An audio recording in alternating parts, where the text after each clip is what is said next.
Good afternoon, Vancouver and the rest of the world, and thank you for inviting me. I'm a new permanent resident over here, so forgive me if I sometimes am looking for words, especially when it comes to special kind of features.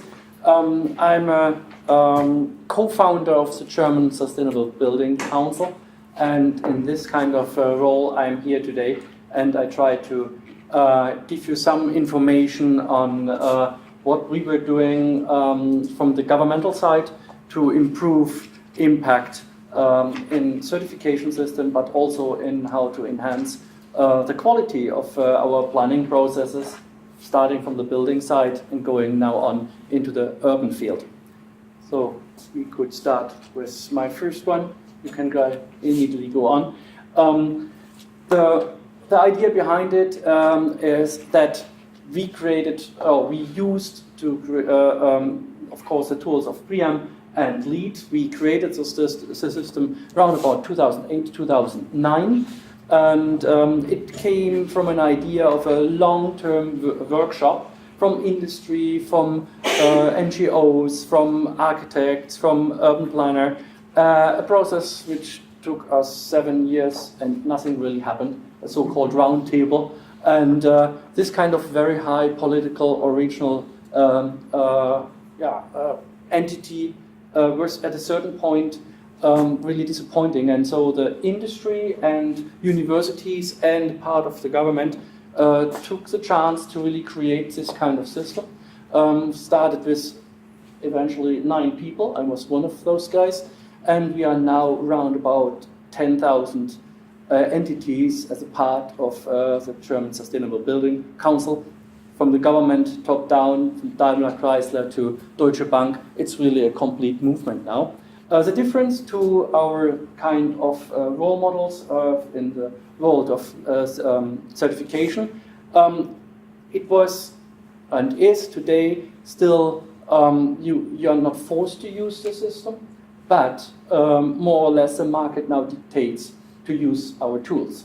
So it's a typical German approach, do it right or not at all, or we kill you. Sorry about that, but it's really true. It was a huge success for those guys who started this kind of process.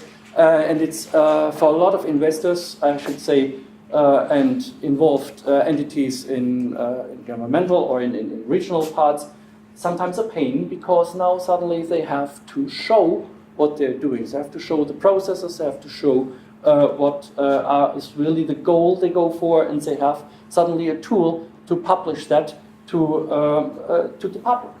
And so the big difference to the older systems, this is a system second generation, how we call it, we integrated, and that's the biggest difference from the first point, we integrated beside the environmental quality, the social, cultural, and functional qualities, the technical and the process quality. We also, absolutely on the same level, integrated the economic quality. That means we have life cycle costs. I come to that later. So second slide, please. That means here, that is really a difference to the other systems. We want everything to have the same kind of impact. It's not that we can collect some nice points in environmental aspects or be really good in social cultural kind of attitudes and then get the kind of certification. We can only if we perform in all the fields above a certain level. That depends on the grade of certification in that case, but only if we really perform in all levels the same way, we are entitled to get a certification. It's a completely different kind of approach. It's not anymore just collecting, because a lot of those points, if you believe it or not, are contradictory. So if you, for example, create something in the environmental side, it could harm your points on the economical side. And though you have to balance that. Next point. The certification process is similar to LEAD, which was, of course, one of the role models.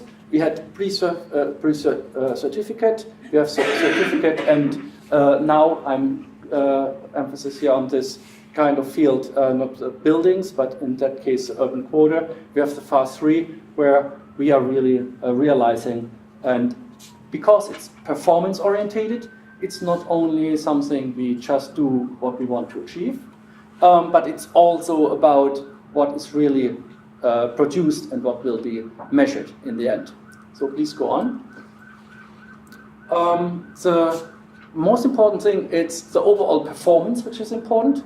As I told you, not a single kind of indicators. And we have different kind of criteria. I hand out this for you. Please give it a round to everybody. That gives a deeper point of information, what kind of criteria we are using and what kind of indicators we are using. Next slide, please.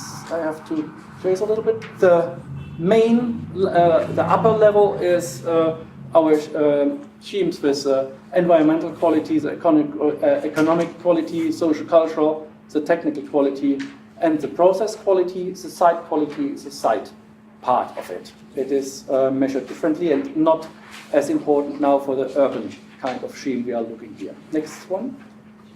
We have this kind of performance for any kind of building or urban development.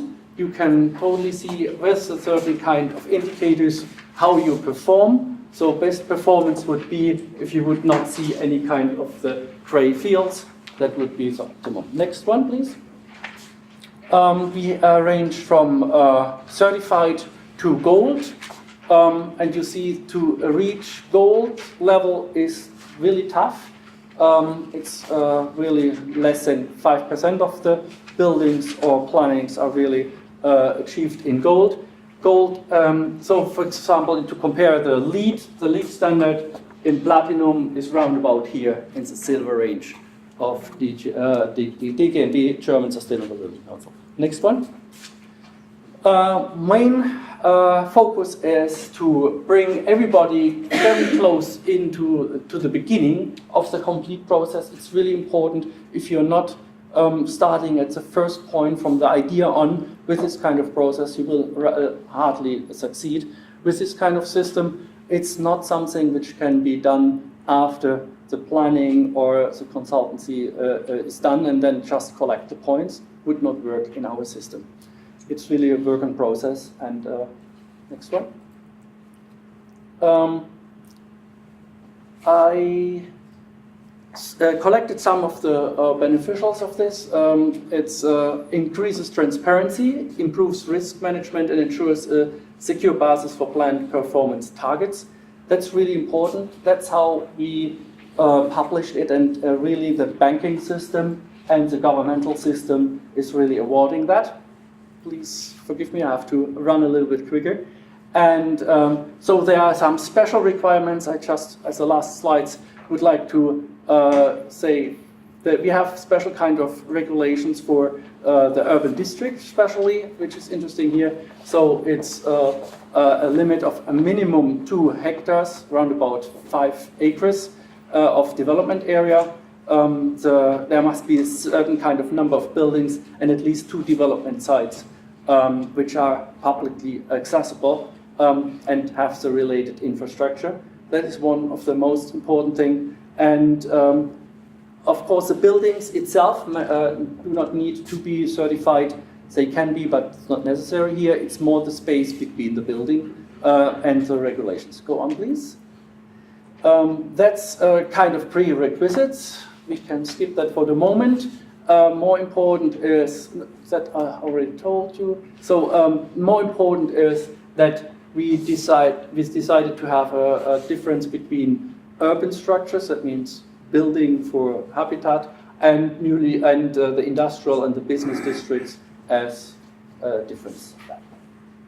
Mark, I galloped. I hope I could show some of the features of that and stop at this point. Good, thank you very much.